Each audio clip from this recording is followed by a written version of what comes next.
What is truth? TV podcast. What is truth? Let's take it to the live stream. Weezy. Tell me what is truth? TV podcast. What is truth? Let's take it to the live stream. Weezy. What's up, y'all? Welcome to Weezy's Weekend Wind-Up. Welcome, everyone. Who do we have here? What's up, Demelza? What's up, Vicky? What's up, Roscoe Coltrane? Mr. in the house. Marion G of G's. Young lady, welcome here. Miss Hev, lovely to see you back again, and hopefully you are feeling better. We missed you dearly. Check out my good friend, Miss Heavy Poo. And what's up, Miss Empress? Thank you guys for joining me. This is going to be so when I don't have a guest lined up or a specific topic, I think this is going to be the way to go. This is gonna be a new direction for the channel from the Merseyside Police. So this segment is going to be called Weezy's Weekend Wind-Up. And again, it's when I don't have a specific guest lined up or a topic. So what we will plan on doing is revisiting stories from the past week and maybe even touching on some stories that went under the radar, so to speak. We will then do live calls on Odysee. So if you haven't followed me on Odysee, link is in the description of this video. Check it out. Check out the link, all my links there. I've got a new account on Minds.com. Minds.com is a new social network that is dedicated to 100% freedom of speech. One of the guys pushing it is Daryl Davis. Daryl Davis is a African American man who has converted hundreds of racist skinheads into leaving behind racist ideology, and he is against censorship. He's saying the best way to de-radicalize anyone is to have conversations with someone, not shutting them down, not censoring them down like all these hashtag Karens and hashtag wokesters are trying to do. That is not the way to go about it. Shout out to Freddie. He did send me an article. It looks like there is a freedom of speech bill that is currently being presented in the UK to try to ease some of the craziness regarding freedom of speech that is currently hampering a lot of the stuff in the UK. So hopefully that bill gets passed, and we will see. What's up, Freddie? Oh, speaking of Freddie, Amy Theist. Hell yeah, welcome to the stream. So check out the links there. We will be doing this show, and the next app will be on Odysee. Shout out to BH. I did post a link in the Facebook group. If you want to join the Facebook group, link is in the description. Looks like BH's dog is in need of some veterinary help, needs some procedures done. So they have they are raising money for Brian Harvey's dog. So if you guys want to chip in and help out, I did post a link on the Facebook group, and you can also join on the Facebook group for Brian Harvey. So chip in there. And I think that is it. So again, this is going to be a new segment. We'll see how it goes, and we'll keep on improving it. I just want to go over topics and then give some opinion. And then on the next segment, anyone that wants to call is welcome to call. The StreamYard link, if you are in the live chat, is pinned at the top. Go there. I'm not taking calls right now on YouTube, but on Odysee, we will take those calls. And if you are listening to this on the re-upload or on Spotify, you will get the entire segments combined, and it will make for a delicious, delectable listening experience. All right. So, let's see. Okay, So first things first, Will Smith, Chris Rock. Everyone's probably heard a couple things. 1 second real quick.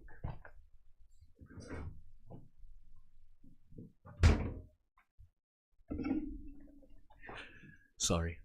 Can't start a goddamn What Is Truth podcast without the sound of one of these. Oh, yeah! Here we go. All right. So Will Smith, Chris Rock, everyone's been talking about it.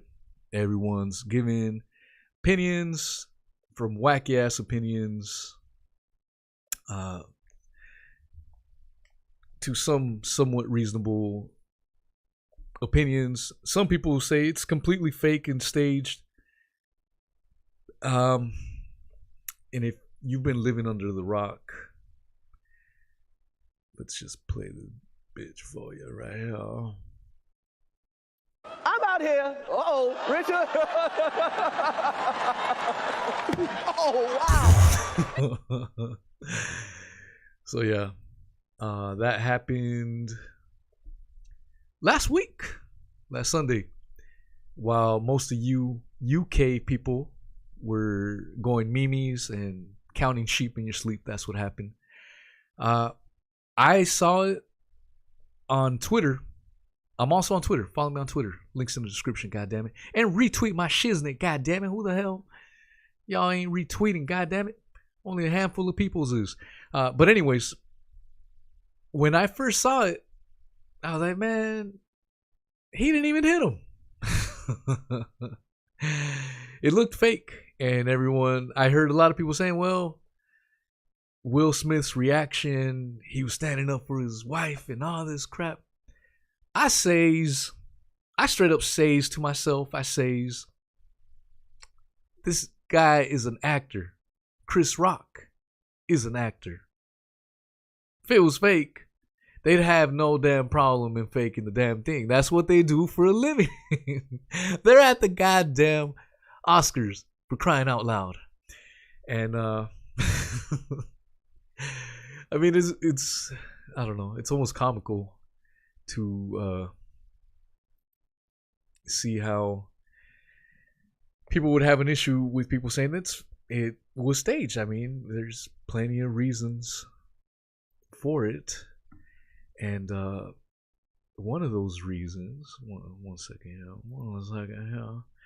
of those reasons could be simple as this coming on. All right. BioNTech and Pfizer are proud sponsors of the Oscars. Good Morning America is brought to you by Pfizer. CBS Health Watch sponsored by Pfizer. Anderson Cooper 360. Brought to you by Pfizer. ABC News Nightline. Brought to you by Pfizer. Making a difference. Brought to you by Pfizer. CNN Tonight. Brought to you by Pfizer. Early Start. Brought to you by Pfizer. Friday night on Aaron Burnett Out Front. Brought to you by Pfizer. This Week with George Stephanopoulos is brought to you by Pfizer. This weather report brought to you by Pfizer. Today's countdown to the royal wedding is brought to you by Pfizer. And now a CBS Sports Update brought to you by Pfizer. Meet the press. Data. You get the idea. This show right here is not brought to you by Pfizer. But yeah. So there are interesting theories that we can discuss on Odysee later on. Don't want to get too deep in the weeds on that here on this platform. But yeah, as you can see, the Oscars were brought to you by who? By Pfizer. Now, it's interesting. What I will go through here, though, is Pfizer has been, goddamn, all over the place. Let's see. Here is a couple articles I'm going to share with you here. Okay. Why is Pfizer advertising a jabby jab that gets plenty of free promotion? Yeah, good question. Pharmaceutical companies spend an exorbitant amount of money on marketing, their single biggest area of expenditure ahead of research and development. In 2019, Pfizer spent about $2.4 billion in advertising. and its resources to promote the COVID jabby jabs might be even bigger, considering the company is already expected to make $15 billion from it prior to any marketing. So prior to any marketing, 15 bills. Let's see. All right. Editorial. The jabby jab makers are raking in big profits. No problem there. I've already read this article. It's basically an apologist article. Considering the companies, this is from the Chicago Tribune, dated March 24th, 2022. Considering the company's financial incentives, the theory goes no one should trust them. When they say their jabby jabs are safe for babies and toddlers, or that a fourth shot may be needed for full protection, well, that's just to put money in their pockets, right? Here's a news flash. It's okay for people who market blockbuster new products to make a lot of money. In fact, it's crucial. So those people and their competitors will keep it up. And that's why everyone should be celebrating now that bad jabby jabs have become profitable again after many years in the commercial wilderness. The fudge out of here with that shit. And here's another article by The Guardian. Pfizer is accused of pandemic profiteering as profits double.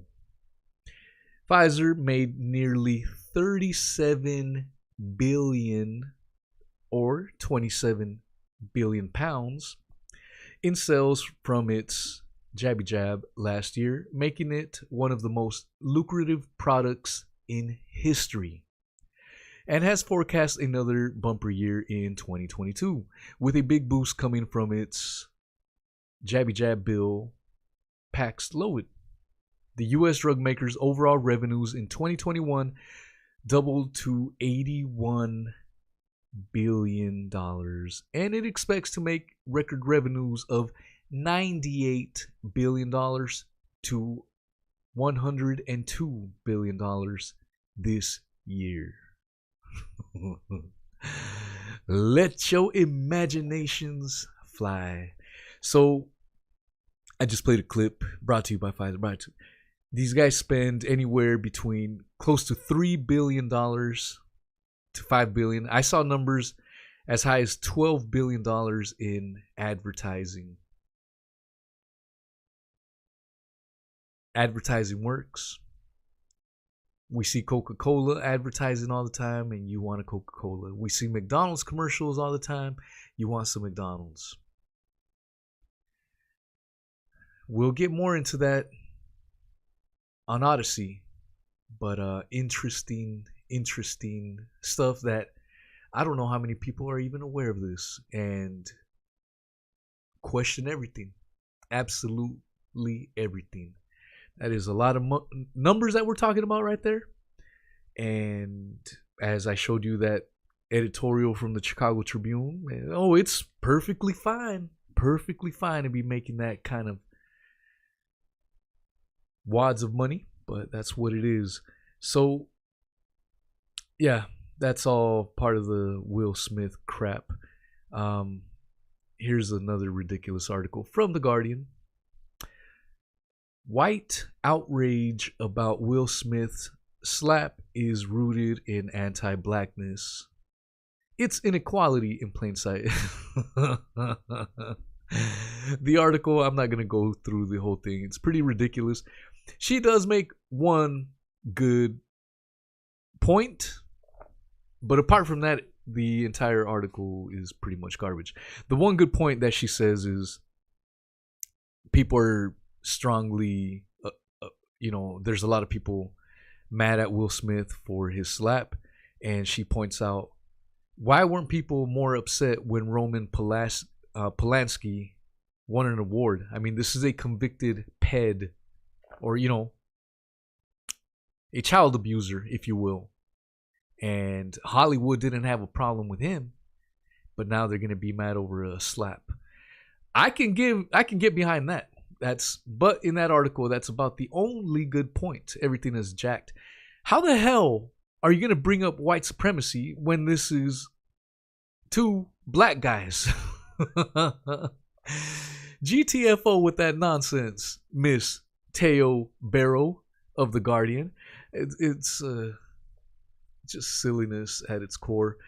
My thoughts on the whole thing. Let's assume that it was real for a minute. I told you, as soon as I saw the whole thing, I had doubts as to whether the whole thing was real or not. But let's give it the benefit of the doubt that it did happen. Will Smith smacked Chris Rock. Some people are saying, oh, it's not a big deal. He was standing up for his woman.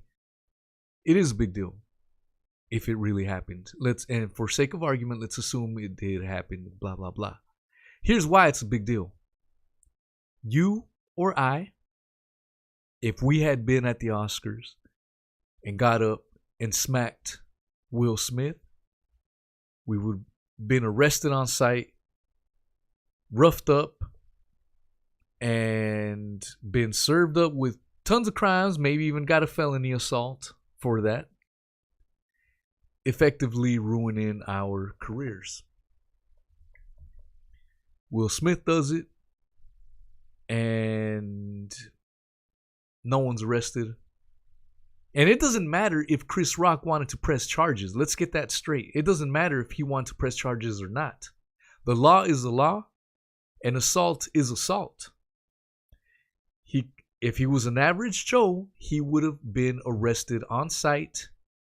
And even if Chris Rock later on decided not to press any charges, that's a separate issue that would be settled later on. But right there and then, any other person would have been arrested. Now, let's imagine if Will Smith was white. How would have this been playing out? A white guy smacking Chris Rock. So, for people to be making all these excuses and justifications is simply wrong. And Chris Rock is a comedian. Whether you like the joke, whether you felt it was out of taste, it doesn't matter. He's a goddamn comedian. And when we start setting precedents to think it's all right to go up and smack someone because a joke offended you, it's again with this wokeness crap. It's again with this cancel culture nonsense. When we start making a precedent of going up to a comedian and smacking him because we got offended over a stupid joke, over words, where the hell is society going? And don't get me going on that rant, because there's a lot of crap going on, a lot of jokes. So yeah, there's a Will Smith, Chris Rock. That's my opinion, goddammit. All right, moving on to let's see, Maxwell retrial denied. So this is somewhat breaking news. This news came out yesterday, and if you have been sleeping under a rock, no worries, Mr. Weezy will bring it to you. All right. So, Ghislaine Maxwell will not get a new trial after judge finds juror was not biased. This is from CBS News, April Fool's Day, 2022. A judge denied Ghislaine Maxwell's request for a new trial, rejecting her claim of juror bias. Maxwell filed the motion in January after a man who served on the jury, aka Cheez-It Boy, Scotty David, the guy who put the Cheez-It box infamously on his head. If you don't know what the hell I'm talking about, go back and revisit some of my older episodes on the Maxwell trial and you will get caught up. And I've also spoken with Addy Ads, who covered the trial in person. So check those things out. If you only watch me on YouTube, you are missing on a host of other material. Most of my stuff is on Odysee or on my podcast audio platform, so please follow me there. I have to self-censor myself on this platform, so if you only check me out here, you are missing on a bunch of stuff. All right. Maxwell filed the motion in January after a man who served on the jury that convicted her of trafficking late last year revealed he was a victim of childhood abuse, which he had not disclosed in jury selection. In sum, The court concludes that the evidence in the record does not support finding that juror number 50, aka Cheez It Boy, was biased, U.S. Circuit Judge Allison Nathan wrote Friday.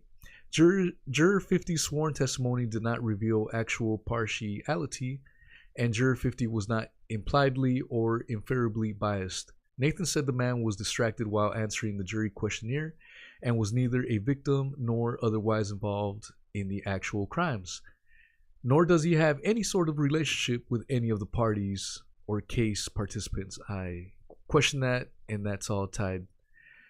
God damn it, I can't remember anymore. I talked about it in another episode. God, my brain's going poo-poo right now. All right. The juror had earlier told the judge he skimmed way too fast through the questionnaire and did not intentionally give the wrong answer. So in other words, the judge didn't feel Cheez It Boy deliberately lied in his questionnaire or his antics. So that happened, and because of this, Maxwell's sentencing is scheduled for June 28th, is what the judge wrote. Let's see, skimming through this article. Okay, in return, the judge said he's scheduled for the defense to ask for a new trial, saying it should make the request by January 19. Okay, yeah, whatever. All right, so that's Maxwell Trials, probably brought to you by Pfizer, more than likely. And then what else do we have here? Okay, so yeah, we've got more news to cover. Let's see here. Okay. In other news this week, we found out that if anyone's interested, if anyone has $125 million to spare, you can now apparently buy Jeff Epstein's island for that low sum of $125 million. Exquisite views, breathtaking sights, I suppose. All right, so this article is from the Daily Beast, published March 23rd of 2022. The Caribbean island where the late P-word financier, good job, Daily Beast. I'm glad you guys called him that. Jeff Epstein trafficked young girls for abuse, has been put up for sale by his estate. The Wall Street Journal reported that Little St. James and the larger but undeveloped Great St. James, both in the U.S. Virgin Islands, are to be listed at $125 million.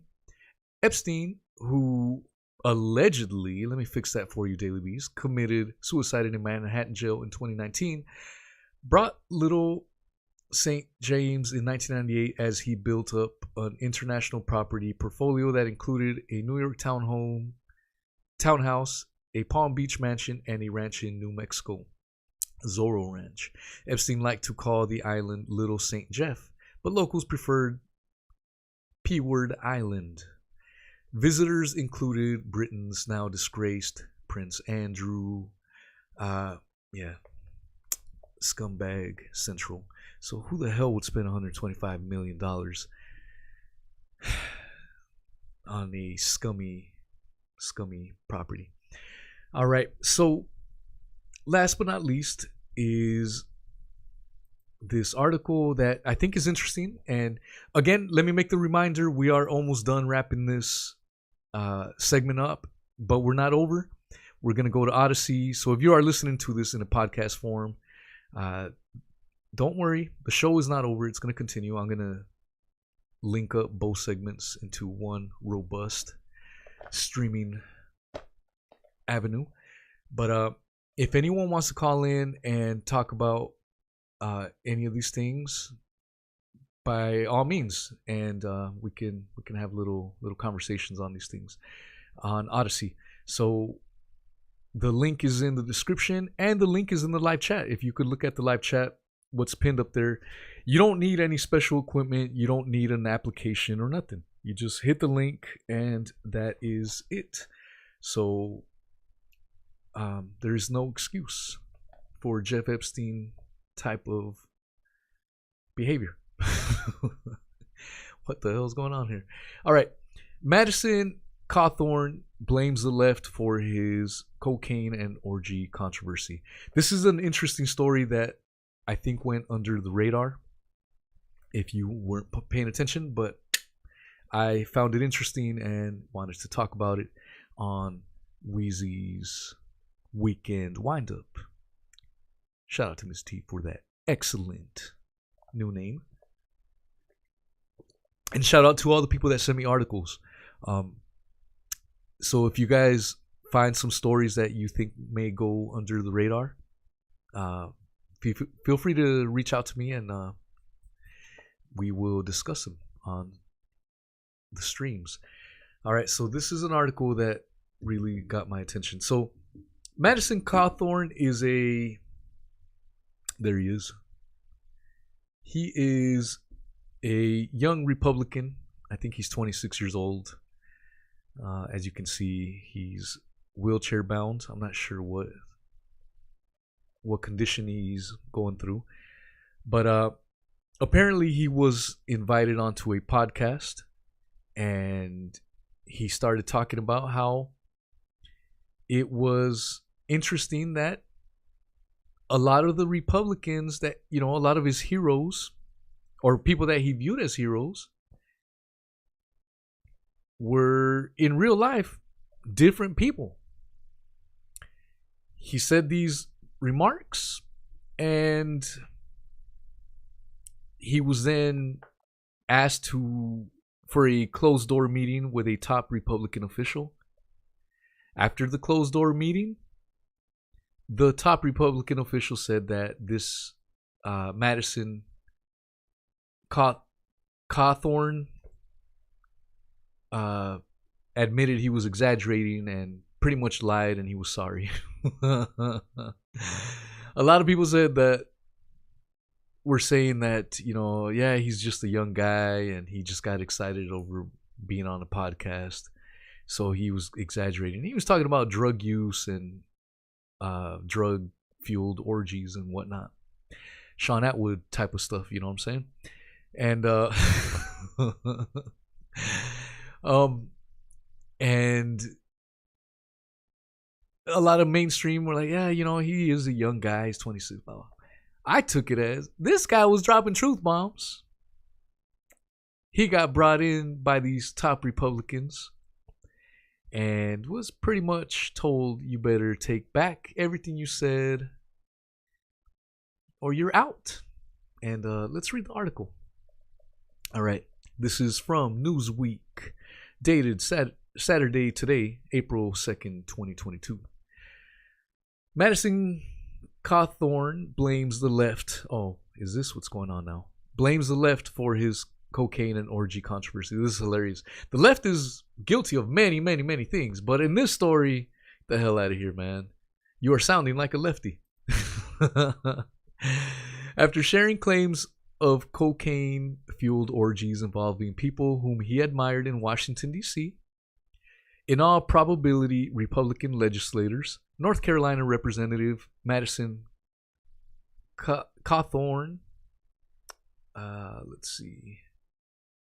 is blaming the controversy surrounding his comments on liberals. And both sides do this. Liberals do it all the time, but this is an example that conservatives do it as well. During an interview last week on the Warrior Poet Society YouTube channel, which I couldn't find the episode on Spotify, so I don't know if they took it down or what the hell, because I wanted to listen to the entire thing and give a better opinion on it, but I couldn't find it. Cawthorn said he was invited to sexual get-togethers and witnessed drug use among politicians he looked up to. Now, after the backlash, Cawthorn says the left is using his words to split up the Republican Party. Bitch, you split it up with your own goddamn words. Don't be blaming other people. Isn't the Republican Party all about owning your stuff? Quit making excuses. Pick yourself up off with your bootstraps. The hell out of here, man. Own up to what you said, you goddamn clown. My comments on a recent podcast appearance calling out corruption have been used by the left and the media to disparage my Republican... You disparaged them, you clown. My Republican colleagues and falsely insinuate their involvement in illicit activities. Again, you were the one that said these things. Cawthorn said in a statement, the congressman's official statement did not mention any retraction of his claims. In fact, he said he would continue to call out corruption in Washington. Cawthorn didn't acknowledge his part in the social media frenzy swirling around his comments. Of course, he's not owning it. He's blaming other people. If you mess up, you own it. You don't start blaming other goddamn people for this shit. The left and the media want to use my words to divide the GOP, Cawthorn said. They are terrified of Republicans taking back the house, blah, blah, blah, just Republican propaganda. So this is what he said. All right, so McCarthy said Cawthorn has lost his trust and that he needs to take steps to turn his life around, or else there could be consequences, according to CNN's Capitol Hill reporter Melanie Zanona. Cawthorn has since said his comments were exaggerated. Last week, he said he was asked to join a sexual get-together at a politician's home. Okay. So here's his words. I look at a lot of these people, a lot of them that I've looked up to through my life. I've always paid attention to politics. Then all of a sudden, you get invited to, oh, hey, we're going to have a sexual get-together at one of our homes. You should come, said Cawthorn. And then you realize they're asking you to come to an orgy. God damn it. Squirt, squirt, squirts. There's some of the people that are leading on the movement to try and remove addiction in our country, and then you watch them do a key bump of cocaine right in front of you, he added. And it's like, this is wild, dude. Cowbunga. In 2020, Cawthorn was the youngest Republican ever to... Okay, so there you get it. He